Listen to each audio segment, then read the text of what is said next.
Saat aku mendengar Budi Santoso menyeringai dengan nada merendahkan, aku tidak membayar orang untuk duduk di sofa.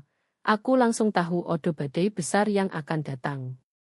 Bukan lelucon, bukan sekadar sindiran kecil.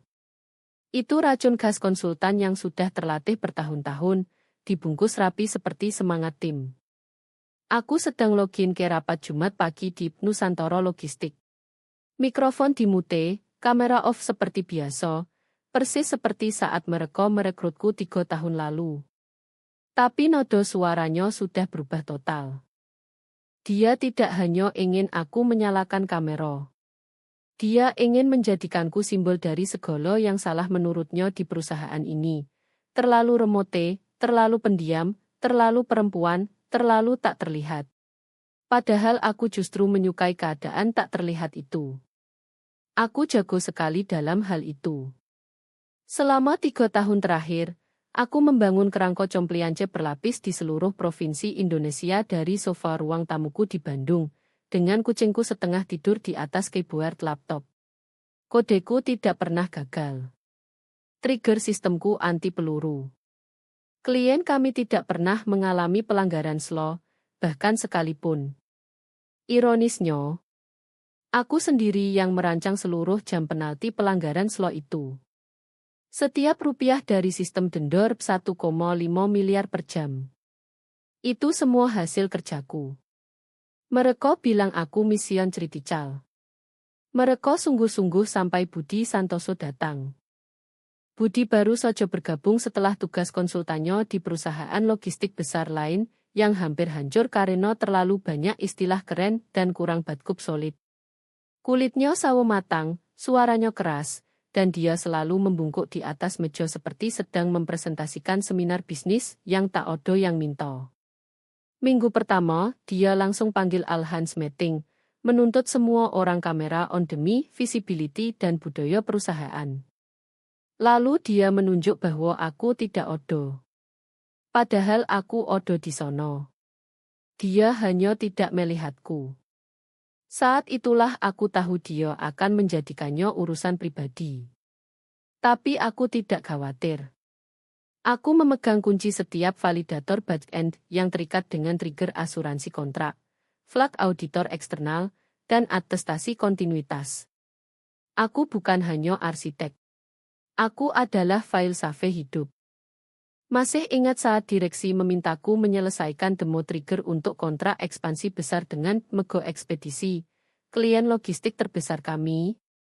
Aku kerjakan seperti biasa podo hari Selasa biasa. Deadline tepat waktu.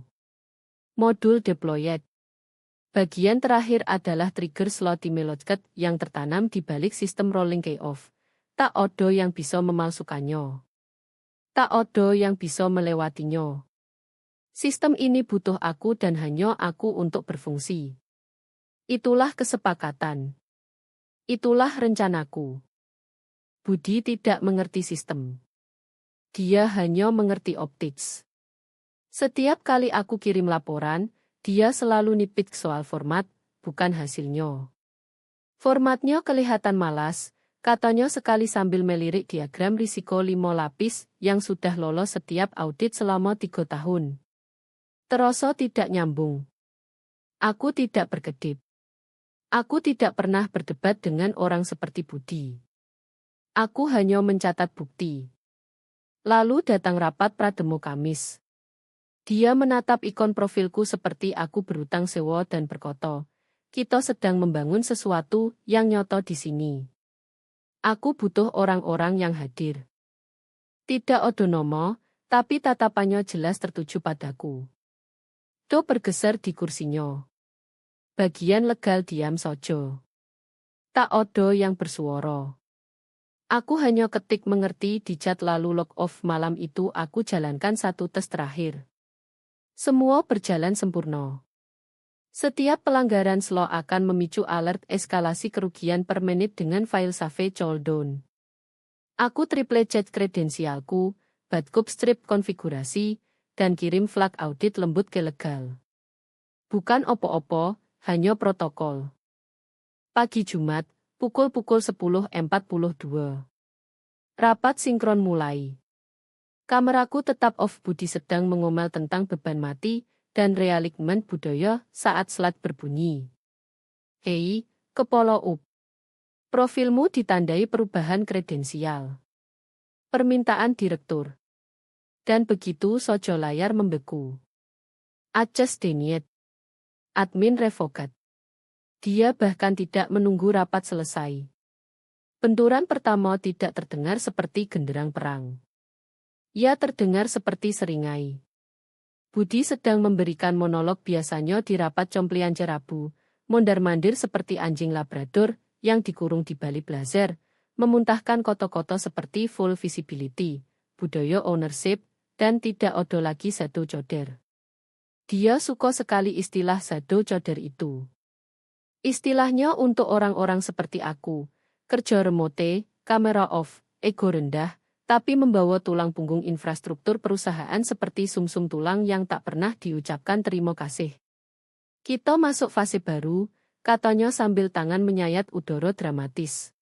Di fase ini aku butuh melihat orang-orang yang membangun masa depan kita. Aku tidak mengelola ikon profil.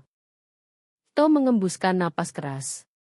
Terdiam dia tahu Budi sedang mengincar sesuatu tapi tak mau darah di selatnya. Aku buka mute hanya sekali.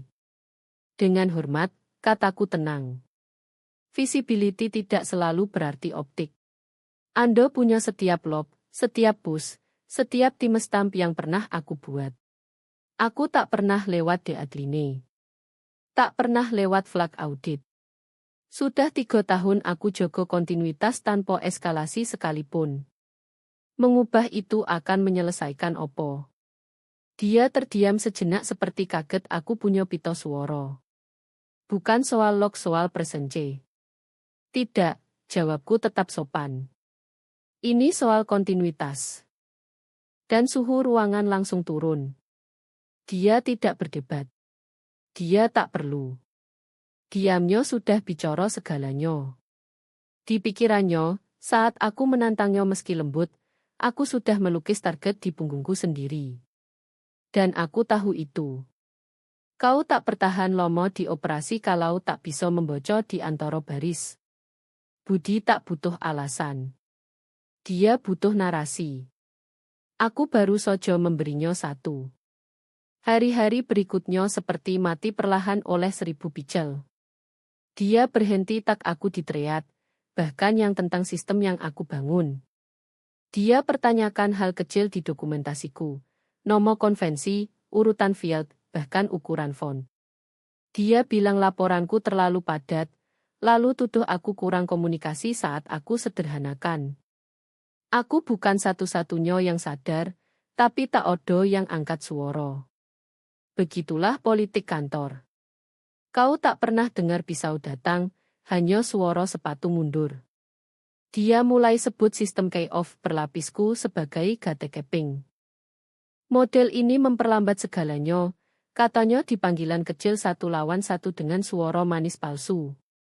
Kita butuh kecepatan. Yang kita butuh, jawabku sambil menatap kamera untuk pertama kali, adalah sistem yang tak ambruk begitu saja saat Odo yang coba jalan pintas. Bibirnya mengeras. Dia mundur seperti pura-pura tak marah. Aku tak berkedip. Saat itulah garis terlewati, karena aku menantang hal yang paling dia takutkan, salah. Budi tak tahu cara kerja infrastruktur back-end. Dia hanya tahu cara mempersenjatai buzzword. Aku tahu kalau dia terus dorong, akhirnya Odo yang terbakar. Tapi aku tak sangka aku yang pertama. Siang itu aku lihat log aksesku ditarik. Bukan diubah, hanya dibuka. Seperti Odo yang mengukur berapa banyak yang bisa dicabut sebelum seluruh bangunan runtuh. Dia bukan hanya menyerang visibility-ku. Dia menyerang fondasiku. Semua terjadi cepat, lebih cepat dari yang kukira dia punya nyali. Jumat pagi sinkron, tepat pukul 10.40. Semua sudah masuk. Persiapan board meeting menggantung. Ketegangan sudah melayang di ruang Zoom seperti asap rokok bekas. Aku sedang review laporan sistem akhir untuk simulasi SLO, modulku, kodeku, saat kotak Budi menyolo. Dia tersenyum lebar. Itu seharusnya jadi alarm merah pertamaku. Aku ingin ambil waktu sebentar, katanya dengan nada manis beracun, untuk mengingatkan semua orang opo arti proyek ini. Visibility, akuntabilitas, ownership. Kalau kamu membangun sistem kritis, aku butuh melihatmu, bukan hanya titik di layar, bukan avatar. Dia menatap kamera seperti sedang negosiasi sandera. Aku tidak membayar orang untuk duduk di sofa. Itu terlontar keras di depan seluruh tim. Tersentak kecil. Sto menegang. Jendela legal mute lebih cepat dari bersin. Semua tahu itu ditujukan padaku. Aku tak berkata opo-opo. Layarku berkedip, lalu tersendat. Awalnya kukira Zoom lagi nakal. Tapi dashboard proyek langsung kick out aku. Bahkan validation gagal. Admin override ditolak. Notifikasi Slack muncul. Prioritas tinggi. Hei, sesuai permintaan Budi, tolong turunkan akses Rino ke level 2. Kita sedang menyederhanakan hierarki untuk minggu buat. Tak odo tiket, tak odo jejak permintaan, tak odo protokol review 2 orang, hanya pesan Slack santai. Aku menatapnya, lalu jam. Pukul 10.47, hari demo Senin. Mereka mengambil kredensialku sekarang. Detak jantungku tak melonjak. Napasku tak tersengal. Malah aku jadi sangat tenang. Kucingku mendongak dari sudut sofa seperti merasakan perubahan udara. Aku tak melawan. Tak ping. Tak bertanya. Aku screenshot tulis Slack itu, catat waktu akses berakhir, download file aktivitas sesi ke arsip lokal, dan simpan jejak audit. Bahkan aku beri anotasi diam-diam, profesional, dengan timestamp dan label pencabutan tanpa jange control. Karena begini, Budi tak mengerti. Kau tak bisa cabut arsitek kontinuitas di tengah penerbangan dan harap pesawat mendarat selamat. Kodeku masih aktif. Trigger sistem slot demo masih mengarah ke profil key-off-ku untuk validasi. Mereka belum hapus. Mereka tak bisa. Mereka tak tahu harus cari di mana. Namaku odo di inti logika compliance, tersarang di balik lapisan enkripsi dan trigger rollback kondisional. Mereka pikir aku hanya hantu sofa dengan laptop. Mereka tak sadar aku adalah kunci sekaligus gembok. Jadi aku lakukan apa yang dilakukan arsitek tak terlihat saat Odo yang coba hapus dirinya. Backup file, salin skema akses, kirim ping diam ke akun logging legal dengan flag sistem inconsistency, lalu tutup laptop dengan kedua tangan, tenang dan mantap.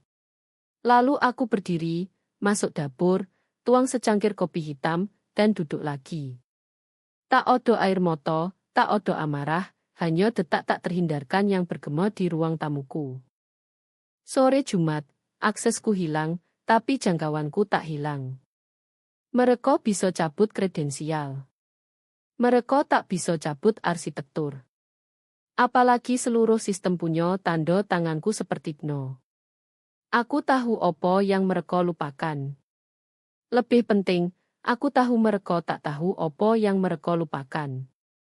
Dan jenis ketidaktahuan itu selalu punya korban. Atau dalam kasus mereka, jam penalti 1,5 miliar per jam yang siap berdarah pada Senin pagi. Malam itu aku backup file lokal dengan teliti. Bukan data sensitif, mereka sudah kunci itu, tapi catatan pribadiku, log perubahan, pohon modul, versi lokal counterslow, peta skema akses, setiap keputusan branching yang mereka warisi tanpa sadar. Trigger sistem itu milikku, tersarang di balik protokol validasi berlapis, dan dirancang untuk eskalasi begitu Odo percobaan jalan pintas. Itu bukan jaring pengaman. Itu perangkap, dan Budi baru saja memotong talinya. Sebelum log off, aku picu ping diam ke legal. Bukan pesan langsung, tak Odo yang bisa ditindak, hanya jejak audit pasif berlabel, flag ketidaksesuaian sistem. Pencabutan otoritas kunci prademo. To legal ops kami akan ambil itu Senin pagi, dengan timestamp dan tracaple. Aku tak perlu teriak. Aku hanya butuh jejak kertas yang bernapas. Sabtu lewat begitu sojo seolah tak tahu badai sedang mendekat. Aku tak ikut rapat persiapan. Aku tak diundang. Aku pantau triad slide dari jendela akses arsip. Cukup untuk lihat opo yang tak mereka tanyakan. Mereka jalankan tes skenario, validasi logika container, stres o alur pengiriman, dan tepuk punggung sendiri karena jadwal lebih cepat. Tak sekalipun odo yang flag modul Slowlive yang masih referensi KKIT tak terverifikasi, itku, karena aku tanam Hansake validasi dinamis yang butuh cek profil aktif dalam 36 jam setelah launch. Itu bukan untuk keamanan. Itu untuk compliance asuransi. Tanpa ping itu, sistem tak akan gagal diam yo akan sengaja picu simulasi breach. Counter penalti akan naik di depan umum dan mereka tak bisa hentikan. Kecuali aku yang turunkan. Mereka tinggalkan roket bersenjata tapi potong kodenya. Aku buat teh, baca buku, beri makan kucing. Bahkan jalan-jalan di sekitar kompleks dengan ponsel off. Rasakan angin dingin Bandung menyentuh kulit sementara denyut perusahaan terus berdetak menuju ledakan. Malam minggu, keheningan masih turun seperti hujan. Tak odo email, tak odo chat. Tak odo yang tanya kemono aku.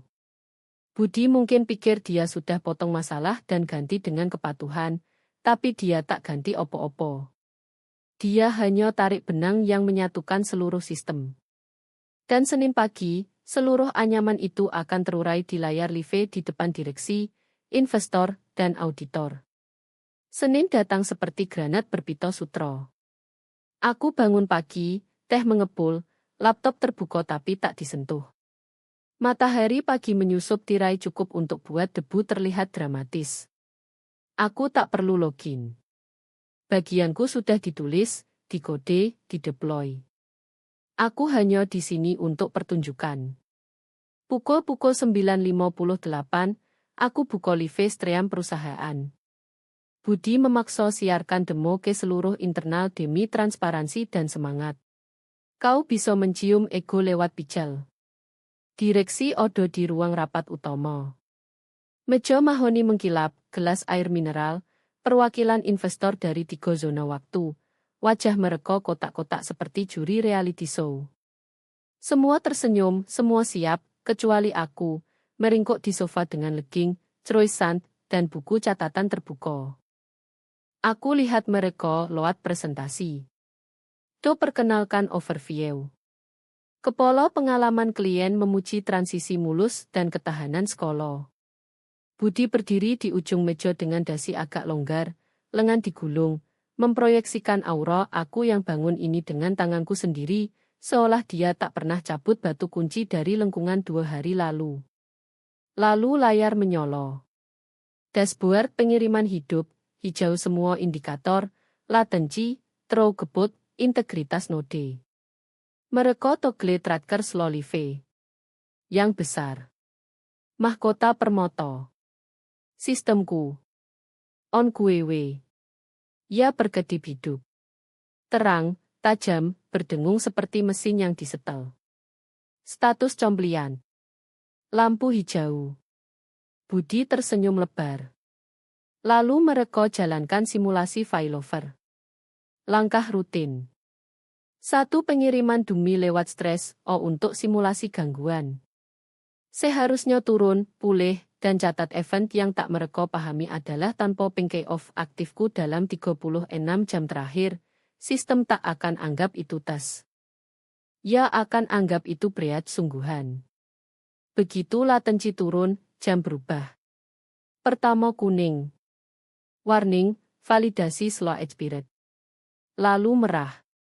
Breach detected. Liability tracking initiated. Lalu counter penalti muncul. Rp 1,5 miliar per jam. Dan mulai berdetak. Live di tengah layar. Ruangan langsung sunyi senyap. Salah satu investor condong ke webcam. Itu real time. Wajah Cito memucat seperti kertas. Budi membeku, matanya melompat-lompat seperti bisa memaksa jam mundur. Auditor utama yang diam saja tadi, condong pelan. Ini bagian simulasi, tanyanya terlalu tenang. Tidak, bisik Cito, rahang mengeras. Modul itu tak simulasi penalti. Ya hanya aktif kalau tak ada validasi key-off, gumam seseorang. Budi coba tertawa. Keluar seperti batuk. Oke, reset dashboard saja. Rebut container. Mereka coba. Tak ada yang bergerak. Counter terus naik. 3 juta, 5 juta, 6,3 juta. Setiap 60 detik, tumpukan uang lain terbakar. Dan aku lihat semuanya, menyeruput teh. Napas tenang sementara kucing meringkuk di pinggangku, tak sadar dunia sedang miring. Belum ada yang teleponku karena belum ada yang mau akui apa yang mereka lakukan. Belum. Kepanikan tak datang sekaligus. Ya merembes seperti gas. Pelan dulu, lalu mencekik. Budi berdiri membeku sementara Cito membungkuk ke konsol, bergumam ke DevOps yang mengetik seperti nyawa bergantung padanya. Kau bisa lihat panas merayap di leher Budi, memerah di bawah kerah. Counter lewat rep 12 juta. Dia pecah duluan. Restart service, bentaknya. Reroute lewat node backup. Harus ada manual override. Tak ada, gumam seseorang di dinding, takut terdengar tapi lebih takut tak bicara. Terkunci. Lalu ambil kredensialnya. Spoof ke dia dan override manual. Dan saat itulah mereka menginjak perangkap. Sto berhenti mengetik. Menatap pelan. Kau tak bisa spoof, katanya datar. Key-off dia pakai biometrik dual factor plus timestamp lokasi. Bahkan kalau kita punya password, tak akan autorize dari IP non-designated. Pengaman itu kau yang tanda tangani. Wajah Budi berubah seperti tak tahu mau marah atau menciut. Dia bangun fallback logic ke dalam framework. Cito membentak, akhirnya retak. Kalau validasi tak diterima dari profilnya dalam 36 jam terakhir, ia default ke live breach logic. Itu kontrak. Itu yang klien tanda tangani. Itu yang asuransi kami setujui. Kita tak bisa override. Sunyi. Counter kerb 19 juta. Budi akhirnya ambil ponsel. Panggilan pertama masuk. Tak ada hanya relay VIP internal perusahaan. Aku biarkan berdering. Lalu kedua, ketiga. Aku mute dering. Dia chat setelah panggilan keempat. Darurat. Butuh loginmu. Demo gagal. Balas asap. Semenit kemudian legal telepon. Lalu Cito. Aku biarkan semua ke voicemail. Ruangan di live stream mulai hancur. Menghilang. Salah satu perwakilan investor mute dan teriak ke ruangan lain. Ketua komisaris tak bergerak. Dia hanya duduk dengan tangan terlipat seperti menyaksikan pemakaman. Budi berkeringat, telapak di meja, bibir rapat sampai wajahnya seperti vakum. Dasi sudah lepas dan tergantung miring, lemas panik seperti dirinya. Ini bisa diperbaiki, gumamnya, lebih ke diri sendiri. Tidak, kata Cito dengan suara batu. Kecuali kau bawa dia masuk. Dia adalah kuncinya, secara harfiah. Mereka coba reroute lagi. Coba matikan modul slow sepenuhnya, tapi pohon logika berlapis. Penghapusan picu flag compliance regulasi yang langsung terhubung ke sistem monitoring asuransi. Ping itu saja bisa picu reassessment risiko. Dan reassessment risiko dengan kontrak ekspansi 95 miliar di atas meja bisa bunuh seluruh deal. Seperti coba membongkar bom tanpa manual. Dan aku adalah manual itu. Counter kerb 26,5 juta dan terus berdetak. Aku duduk diam, tangan di pangkuan, menyaksikan seluruhnya runtuh dari sofa yang Budi benci. Ponselku bergetar lagi, namanya kali ini. Aku biarkan layar gelap. Rasa keadilan, jujur sojo, halus. Ya tak pukul mulutmu. Ya merayap pelan seperti panas naik di dodo, yang bilang mereka akhirnya lihat. Mereka akhirnya tahu siapa kau sebenarnya. Yang memecah keheningan adalah ketua komisaris. Dia tak bergerak hampir 30 menit, bahkan saat To membentak atau suara Budi pecah ditaruh dia di lini. Dia hanya menonton seperti orang membaca obituari perusahaan yang masih bernapas. Lalu tanpa angkat suara, tanpa pandang Budi, dia berkata, dia tak bisa bantu kalian. Ruangan membeku lagi. Dia tak bisa, ulangnya lebih lambat. Kalian cabut aksesnya. Dia tak lagi ada di rantai kontinuitas. Secara hukum, dia non-entitas di infrastruktur ini. Bahkan kalau dia mau bantu, dia tak bisa. Wajah Budi seperti kena sekop. Itu gila. Kita bisa restore kredensialnya. Hanya formalitas. Tapi bahkan dia tak percaya sendiri. Dan tepat saat itu, suara auditor eksternal masuk lewat speaker.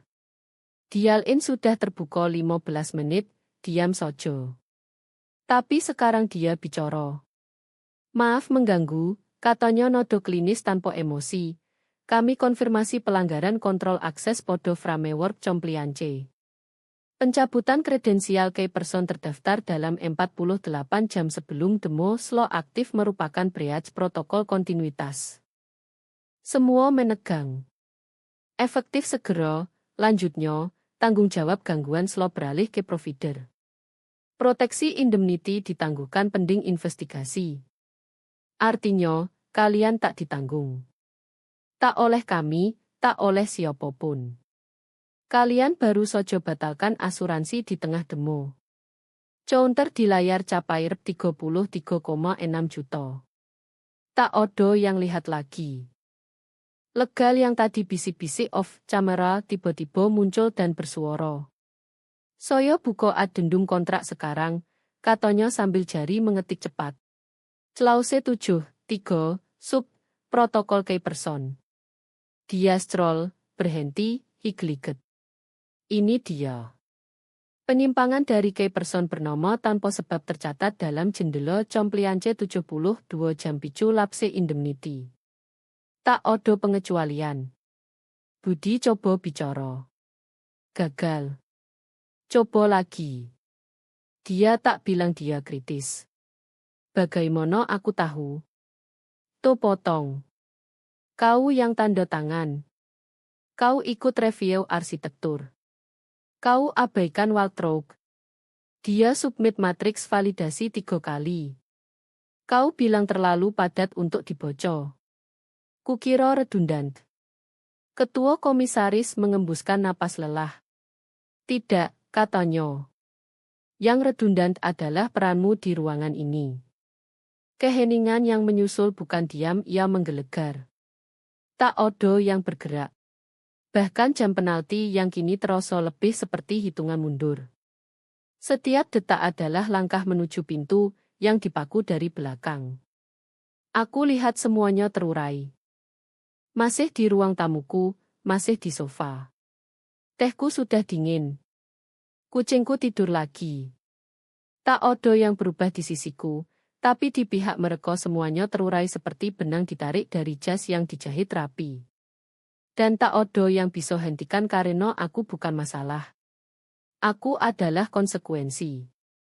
Email masuk pukul 11.21 tepat.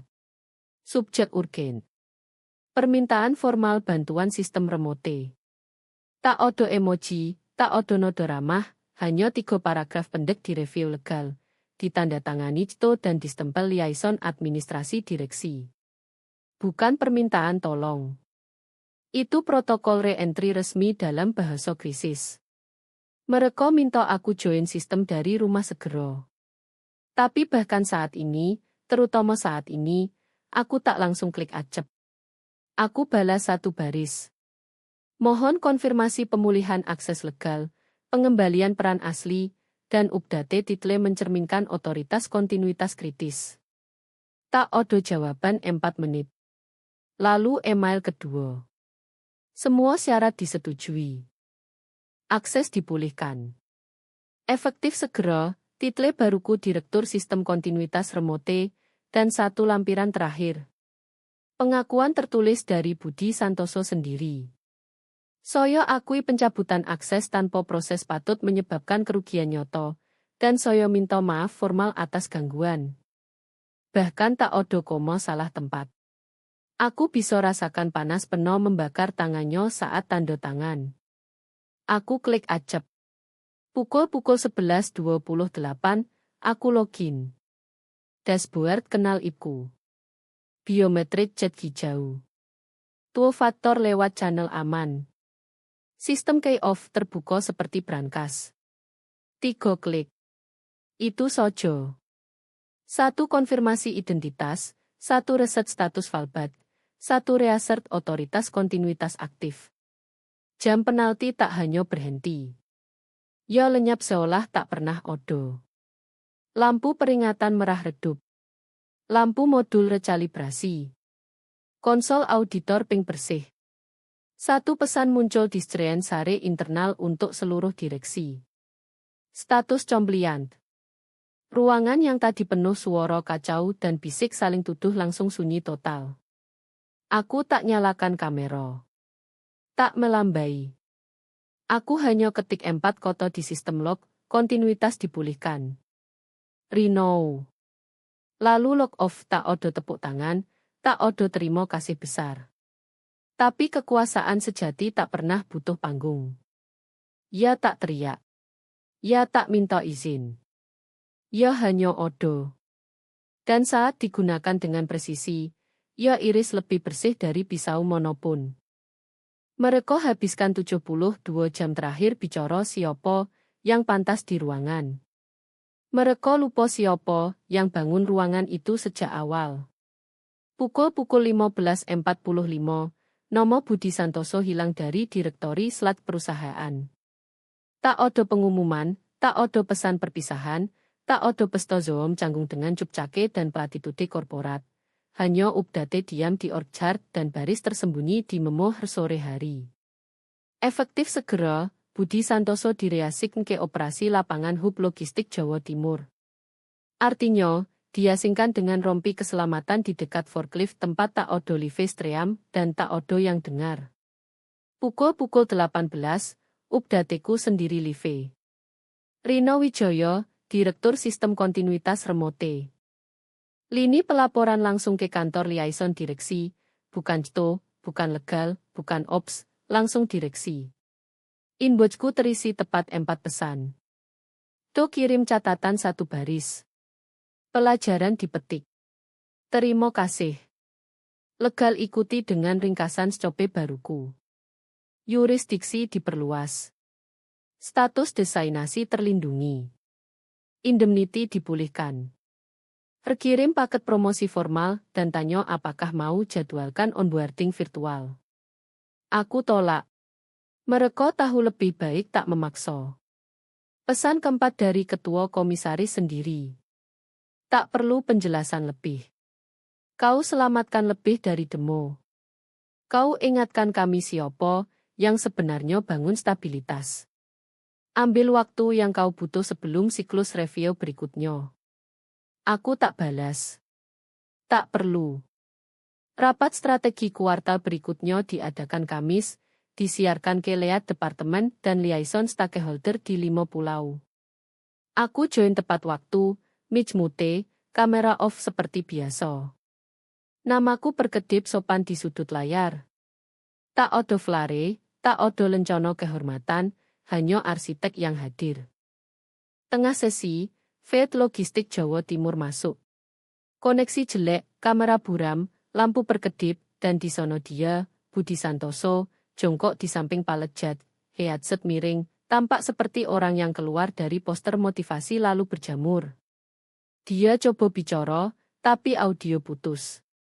Dia lambaikan tangan sekali, tak odo yang balas. Rapat berlanjut. Tak ada yang sebut namanya lagi. Aku bersandar, kucing mendengkur di lekukan lenganku, teh segar di meja samping, dashboard sistem terbuka di satu layar seperti monumen hidup bernapas dari ketertiban beda. Aku tak bergerak dari tempat ini berminggu-minggu. Lucu. Aku bahkan tak pernah meninggalkan sofa itu.